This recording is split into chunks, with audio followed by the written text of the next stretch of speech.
Hello, everybody, and thank you for tuning in to the Liberty Report. With me today is Daniel McAdams, our co-host. Daniel, good to see you. How are you this morning, Dr. Paul? Doing well, Good. good. Solving the problems of the world. One by one. Yeah. Now, we want to talk about coronavirus. It stays in the news, although there's other things going on. I'll tell you that, Libya is, I think, very significant. And also the conflict building between the United States and China. We can't ignore that. We will have to get back to that because it's not getting better. And we shouldn't be surprised because, people who don't trade tend to get more military conflicts. Yeah. And we seem to be following in those footsteps. But right now, people are most concerned about the war we have here at home, the war against the people and the war against freedom in health care and how you treat coronavirus. But we're going to be, putting, a chart up here in a second, and it's a chart about Sweden, and we've talked about it in some of. And then because actually they didn't follow all the rules and things look pretty good. So I think, Daniel, why don't we go ahead and put that chart up for us, and we'll talk a little bit about that. Yeah, it's amazing, Dr. Paul. I mean, this is from a piece that Mike Whitney wrote for the UN's Review, and we reprinted it on ronpaulinstitute.org website. But it basically, one picture tells, you said 10,000 words. You're right, maybe 1 million words, but this is the number of people dying daily in Sweden with confirmed COVID-19. You saw the peak back in late March, early April, and you see where they are today. And now the response to Sweden not locking down was pretty harsh, and Mike Whitney puts it out in his article what the headlines were at the time. Sweden becomes an example of how not to handle COVID-19, CBS News. Sweden has become the world's cautionary tale, New York Times. And here's a good one. I'll just end with this one from Forbes. Sweden stayed open and more people died of COVID-19, but the real reason may be something darker. Yes. The media's at it, and they're consistently wrong, and people write about it. But more people are waking up and realizing, that they're not giving us the straight scoop. But there's a lot of people that get terribly frightened about it. It's hard to erase that fear that's built into the system. So this is amazing what they've been going on, and so many people won't listen to it. But I just think that chart is so dramatic, and why wouldn't the media, think that it'd be best to maybe ask a question once in a while? How do you explain this? Are they completely wrong? Of course, they said they were completely wrong and going in that direction. Well, the results are in, It's sort of like the results are in on Marxism and communism and radical socialism, and yet the results don't seem to be influencing the many people in the world, because it seems like there's a strong effort, even in our country, to move toward those things. So there's a refusal, and I think it touches on, almost like a cult. That if you're a good American and patriotic, I'm going to stand up for it. I'll even tase people who won't wear their mask and this sort of thing. They lose control of that. But this is what's been going on. But it's not only here. I think in Uruguay there was some evidence there that not locking down was beneficial. At least they took a different position. Yeah, and we have some charts for that too, and we should talk about it because this is what they don't want people to talk about and think about. Because most countries, the vast majority of the countries, they listen, they put their heads down and listen to what the quote experts were saying. Lock everything down, shut everything down, quarantine healthy people, which I've been told is the first time in history anyone has ever done that. Quarantine healthy people, young people who don't get the disease, keep them out of schools, don't let anyone do sport, don't let anyone go outside and make some vitamin D to help their immune system. Just stay inside, hunker down, and be miserable. And a few countries didn't, and Sweden is one of them. And now the results are in, and as Mike Whitney said in his piece, yes, the criticism of Sweden is that they had some deaths. They had more deaths than the countries around them in Scandinavia, but they also did much better than Belgium, Italy, France, UK, Spain, certainly better than New York, which Fauci said was the model for coronavirus right. response. They did better than all these countries, and they didn't shut down their economy. In fact, Dr. Paul, I'm going to put this up because I know you're going to have a comment on it. Let's look at the next.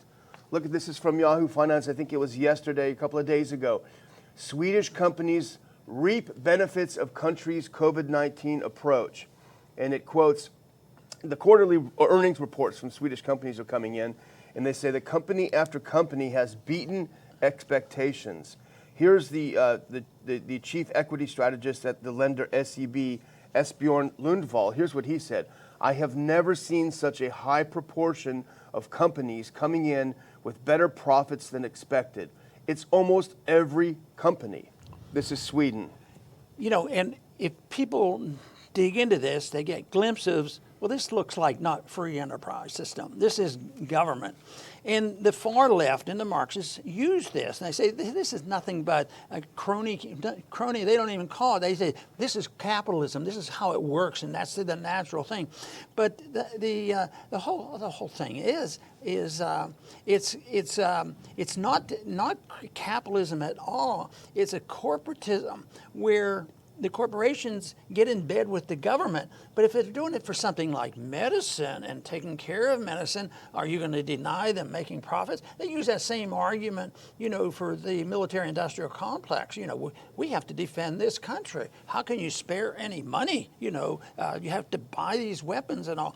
So it is used, you know, as a technique to get sympathy by the people and say, yes, we have to spend the money, but it's corrupt, and it is. And then the worst part too is we've come to the conclusion that what they're doing, and it shouldn't surprise us, what they're doing is not the smartest things in the world. It's not like wise people spending some money like you're supposed to do in the marketplace. But this is not the market. This is not the marketplace at all. This is the way some companies make more money than others if you're on the inside. And Sweden has done well. They didn't lock down their economy. People were out at restaurants. They went, they had some restrictions. It wasn't completely free for all. But compare the results in Sweden to the U.S. I mean, we talked about it yesterday. Cuomo won't even let you have a chicken wing. You know, I mean, he's down to the point where he's sitting there deciding whether you're allowed to have chicken wings or not. And here is Sweden. Okay, just be responsible. You know, keep the older folks. Try to take care of them. I mean, I just keep asking, how did Americans fall for this? Were they so duped? And here they are. They're still running around with their masks on. You know, how could this happen? You know, Americans consider themselves so individualistic. I have a theory. What's that? They're addicted. They have the addiction problem. They're addicted to the concept of a free lunch. Yeah. and they're not going to give it up. And yet there are some people out there who are in business, good business people. Matter of fact, the small business people are pretty good, and they're the ones who are getting wiped out. Yeah. Then the big corporations are getting more powerful than ever. But there's a lot of people. I mean, the saying goes, and there's some truth to this, is the government we have is supported by the people, or they would overthrow it. But there's a lot of in-between stuff that goes on. Yes, eventually that happens. People finally got disgusted with communism, but look at the suffering that occurred. Yeah. So this is why that's not an easy out. But it also tells us, in order for our views to be heard, we have to get support from the people. This is why we try to broaden our audience so that people will support these positions. And there still is a little bit of benefit from this, even though it's very cumbersome.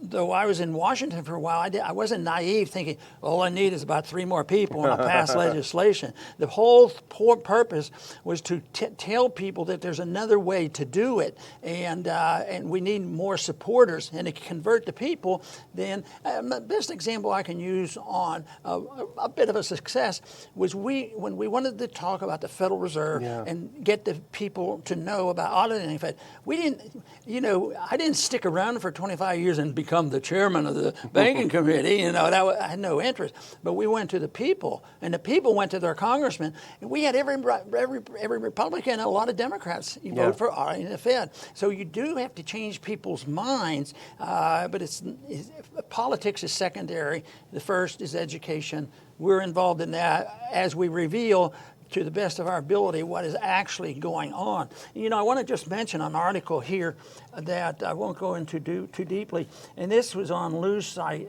today. and he said, this is by Joseph Mercola, Yeah, physician. good guy. He says, consistent inaccuracies on COVID is to testing and reporting. And there's a lot of good stuff in there. And this is one of the things that we've been fussing about. It's inconsistent. Yeah. What are tests? And how do they get the negatives? And how do they get the positives? And how they switch to no negatives, no negatives. Everything's positive. Everybody has the disease. And that's why millions of people won't dare go and get their medical care. That's still existing, even though it was worse, a while back. But if somebody in the audience would like to follow up on this is a good article to read. Yeah, we'll put a link in the description. But you're finishing up with what Whitney said. I think his concluding sentence, or nearly concluding sentence, was great. And he said, Sweden was on the right track from the beginning and is rapidly returning to normal, while the U.S. is sinking deeper into a crisis of its own making. And that is it. We made this crisis. We didn't, but the morons who run this country made this crisis, destroyed our economy. But, you could say, well, Sweden is an outlier here. This is the exception that proves the rule that you got to lock down. Well, I don't know, Dr. Paul. We were looking at Latin America, and we found some interesting things. Let's look at that next clip. This are a comparison of cumulative number of confirmed COVID-19 cases in Latin America. Look at Peru, Ecuador, Bolivia, Panama, up. You may not see it, but that magenta line on the bottom is Uruguay.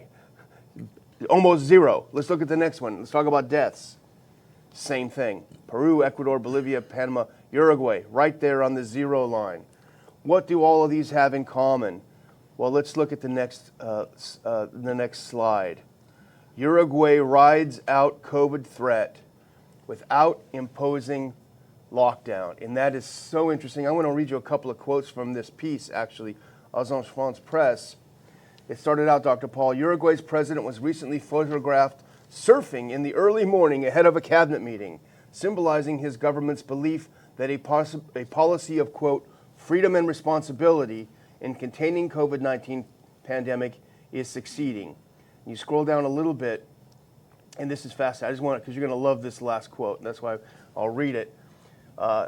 Amid industry furloughs and school border closures, officials urged people to stay indoors and strictly adhere to social distancing. The message was drilled home in the media and by police helicopters flying overhead.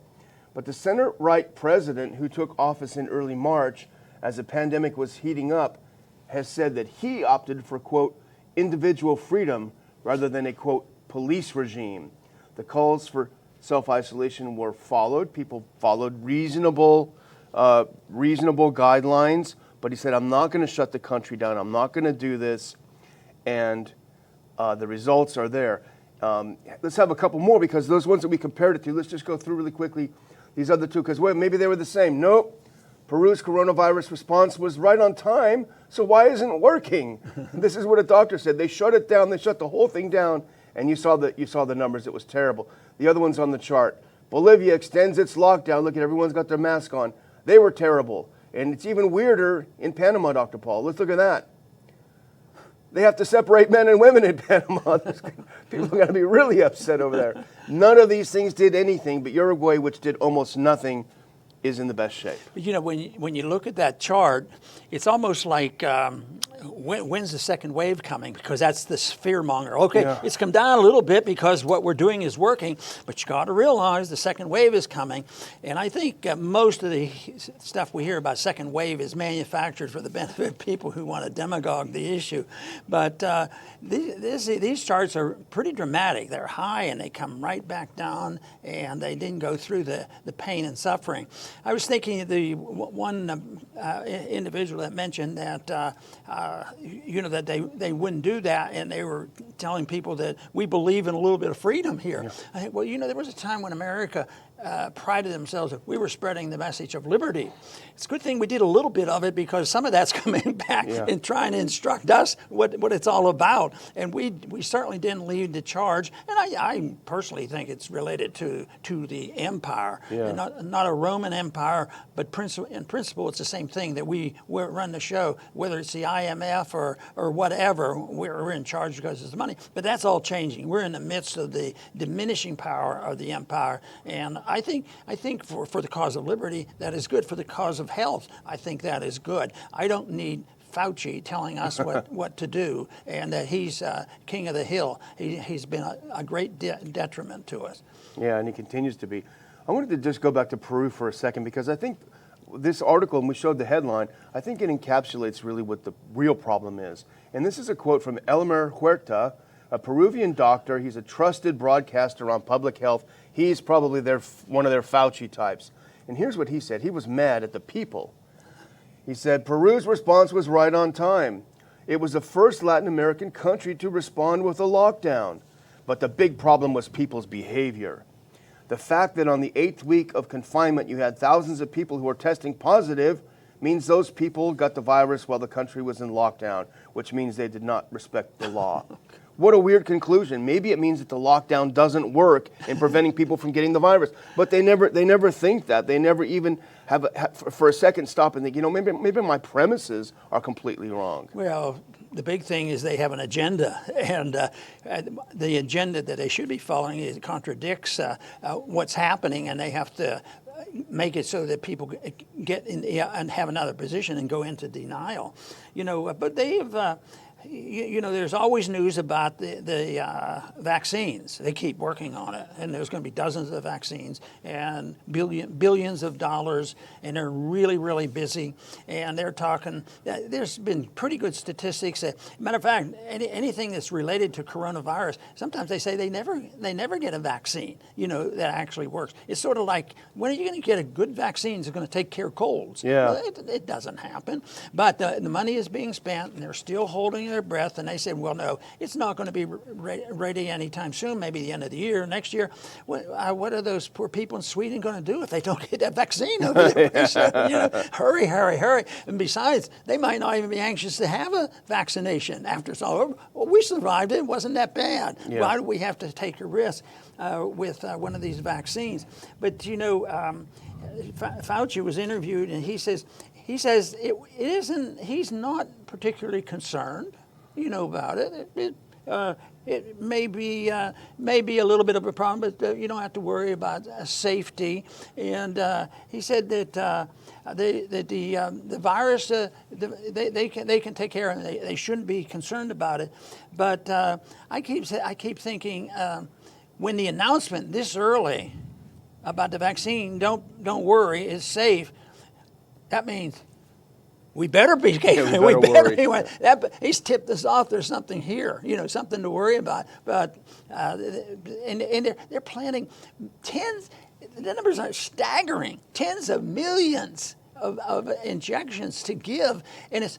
But you don't worry, it's 60% effective. 60%. Only 40% won't be taken care of. And the other thing is, and I think we've mentioned this before, is when the new companies come in, if they come up, even though we've invested a lot in Moderna, and in fact comes out, if they come up with something 70%, we just cancel the other contract. That's just money down the drain, and that's the opposite of what a market would do. I mean, there would be a market response to people getting sick, but it wouldn't be driven by politics, and building the fear and making sure. Well, the worst thing you can do for this is what if chloroquine, hydroxychloroquine? What if it really is good, and like I believe, and you give it early, and you give it. You should be able to give it pretty much on your own, but you give it with doctors' supervision. But the big thing is it there are problems, and when people are very, very sick, I don't think anybody believes it's going to all of a sudden cure somebody like that. But if they get it early, there's a tremendous benefit from that. So. That medicine's been around for 65 years. It's safe and been used, and tons of it's been used in India. It's used against tuberculosis, and they use it, for the coronavirus. But what did they do? Are they encouraging it? The first thing they should have done was make sure you didn't even need a prescription for it. We give aspirin and antibiotics, and you can get them easily. But no, they take it off the market. You can barely get it. And if a doctor wants to order it, they have to sign, we've done the testing. And the testing, I mean, I have even more articles here to why you can't even believe the testing, and even if you had accurate tests, then can you believe the people reporting the tests? Yeah. You know, they'll mess up on the reporting. But anyway, we've made it worse, and like you've already mentioned earlier, that it's a problem of our own making. I want to bring up something you mentioned earlier because it reminds me of something an example you always make, and this is, hundreds of millions of dollars, even billions going to this company. Oh, this one has a slightly better one. Let's give them some money. It reminds me of, remember the helicopter thing? The helicopter, Columbia, the military. Columbia. Or the military contract. This company and that company, they're both making them. Well, let's just give them both contracts, So really the medical industrial complex is mimicking the military industrial complex in how they get money and use it. Talking about Columbia, I don't think that settled the whole debate down there about the drugs. Yeah, The helicopter companies made a lot of money, but that didn't solve the problem. I was going to read this one from that article that you mentioned, is just to sort of get your take on it, because this I think a lot of people are having. Fauci isn't concerned at all; he doesn't care about the safety, but a lot of people are a little concerned, and I think this is why. He said the vaccine, this is for the article, the vaccine which entered a large Phase 3 human trial Monday uses messenger ribonucleic acid, or mRNA molecules, to provoke an immune response to fight the virus. Scientists hope mRNA, which relays genetic instructions from DNA, can be used to train the immune system to recognize and destroy the virus. While early studies show promise, mRNA technology has never been used to make a successful vaccine before. That makes me worried. Maybe Fauci isn't, but that kind of makes me worried. They're putting some stuff in there that's going to reprogram your DNA. But Bill Gates is he's washing it for us. He's protecting us. He's a scientist. Yeah, and you know what his ultimate goals are in life. Yeah. He doesn't like anything that deals with increasing the population. He needs to thin out the population. That's what he likes doing. But there was another item in here. I think you brought it to my attention, and that is the World Bank. Yeah. And the IMF. I mean, this is like a bribe, bribing them with our money. Yeah. They say, okay, you're not doing what you said.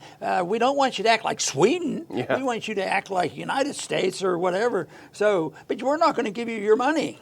And this is, some of this stuff is so out of control. It may well be that even our president, if he had it to say, he'll probably come and say, well, that is crazy, but that's not the case. The bureaucracy internationally and everything is so big. But anyway, the World Bank and the IMF came up and said that we're not, Belarus, I think, was involved. Yeah. We're not going to give you your money until you straighten up. We want you to, don't ever look to Sweden for leadership. We don't want you to do that. And we have actually a couple clips, but I can't resist this next clip just for a second, Dr. Paul. This is the Southern Californian in me just loves this. If we can look at that next clip. Here is the president of Uruguay having a good time, making some vitamin D, fighting COVID out there in the waves. What a good guy. He looks like a good guy at least. Let's go to Belarus because this is interesting. Here's how Belarus has handled coronavirus. It's almost like Sweden. They've not closed anything. They've not done anything. In fact, the president, Lukashenko, said, just go to the sauna and drink a little bit extra vodka. You'll be fine. Let's look at the next one. But this is something he said in a press conference this week. He said that the IMF and World Bank told him, if you want your loans, if you want this $940 million in rapid financing, you're going to have to follow the Italian model of COVID. Lockdown. Here's what he said. We hear the demands, for example, to model our coronavirus response on that of Italy. I don't want to see the Italian situation repeat in Belarus. We have our own country and our own situation. And here's what he said that's interesting about the IMF.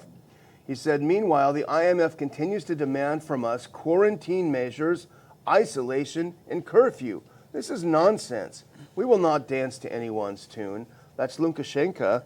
And if that's true, maybe he's lying. Maybe he's just blowing smoke. But if it is true, that's really some food for the conspiracy theorists, that the IMF is around there trying to get everyone to lock down. Isn't it interesting? All of a sudden, things are all turned upside down. We are no longer the spreader of the message of liberty. There's no way we are. We distort it, and it makes the problems a lot worse. And we have this temporary wealth that we get out of a printing press machine, and yet you have these other countries. You know, I noticed this. I don't make many trips overseas, but a while back I went to Slovakia, and the president there was a sympathizer to Mises, and they translated. Human action in Czech. So I went over there, and it was utterly amazing that they were putting Mises on a high stool. And I think back on some of the presidential stuff, that some of the reporters, they were decent reporters. They were actually not mean and nasty, but inquisitive. They'd say, well, what is this stuff about Austrian economics and things like that? They had no idea that there was a different school of thought. Yeah. And everything we have is capitalism. All the corruption in this system that we have is capitalism. I think that has set up the stage, for the real enemy, and the real enemy has been able to use that. And I think that's one of the failures of libertarians and conservatives and Republicans, of not being able to defend themselves against the disaster. What were we trying to do? A few months ago, before the bubble burst, before coronavirus, and before Black Lives Matter riots, and before the financial bubble burst. It was we were trying to tell them, that's when you have to know it's coming. That all the mistakes, the economy is wrong, bad policy. But we can apply those principles to the foreign policy too. I mean, how many times we have worked real hard, especially with the Middle East wars that went on. Yeah. And of course, that's why I mentioned early in the program why we cannot forget about what is building. The people, the hawks in the Republican Party, boy, there are some that would go bomb China right now. Yeah. They're just crazy about this, and they do it, and they have that almost like they've conditioned the people on coronavirus. If you don't go along with this, you hate people, you want them all to die, or you're not patriotic, and that's what they'll do here. But then when they look back, that Iraq war was the worst dumb thing we ever did. How could anybody have done it? And they fall for it again and again and again that's the next right. time. Well, I'm going to close out with a chart, and I'm focused on Texas, not only because I live here, but partly because we live here. But I think it's also a symbol, Texas in Florida as well. Let's look at that last chart. This is interesting. This is why the numbers are so tricky and so easily manipulated. Now, they've always been doing reported day of death versus actual day of death. And what happens when they do that, Dr. Paul, is you'll have some front-loaded, very, very high deaths at certain times, because a lot of the deaths actually occurred in April, and they report them in late July. But if you look at this chart, these are the recent few days, second half of the month of July in Texas. The blue graph is the actual day of death. And if you look at that, it's dramatic. The decline in actual day of death, deaths per day, is dramatic. But look how it's being reported. That's the red one. So it's looking like there's a massive spike in deaths in Texas, when in reality, these deaths occurred months ago. It completely distorts the policy-making process. Abbott is looking at this and saying, oh my gosh, I'm going to lock everything down. Unbelievable. But really the truth is something very, very different. I don't know how to get people to see this and understand this, but I think it's very, very significant. And so be careful with the numbers. The numbers are being manipulated. Everything's being manipulated. So take a deep breath, go surfing. Right, and I think our problems are going to be around for a while. And I've seen a few clips on individuals who challenge the people that are trying to enforce the lockdown. And the approach that has been successful is not to allow them to ask you questions and badger you and telling you what to do, become very inquisitive. Why are you doing this? What are you doing? Ask the enforcer more questions, because they're not on good legal grounds. They're not on good moral ground. And yet we have been taught, I guess, to be, law-abiding citizens. We don't want to, but there is a time you have to ask questions. And I've tried to follow that rule in Congress, that more of asking questions. Why do you do this? Why do you do this? Rather than saying, yelling and screaming at people. But right now, there's so much of this law enforcement, the mayors, you know, in the various cities and county judges and all. So people have to, but they have to know the answers too on why are they doing this, and that we've seen some homeschoolers here in our own town ask them and see the police back down because they were smarter than the police, because they don't have moral or legal grounds to do most of what it is. I think the easiest thing for me to remember is an executive order is very, very close to just a suggestion by the authority himself and does not have legal authority to it. It's not a law. It wasn't passed by a legislative branch. It wasn't signed into law other than by an official. And right now we have an epidemic of that. I would like to see somebody do this.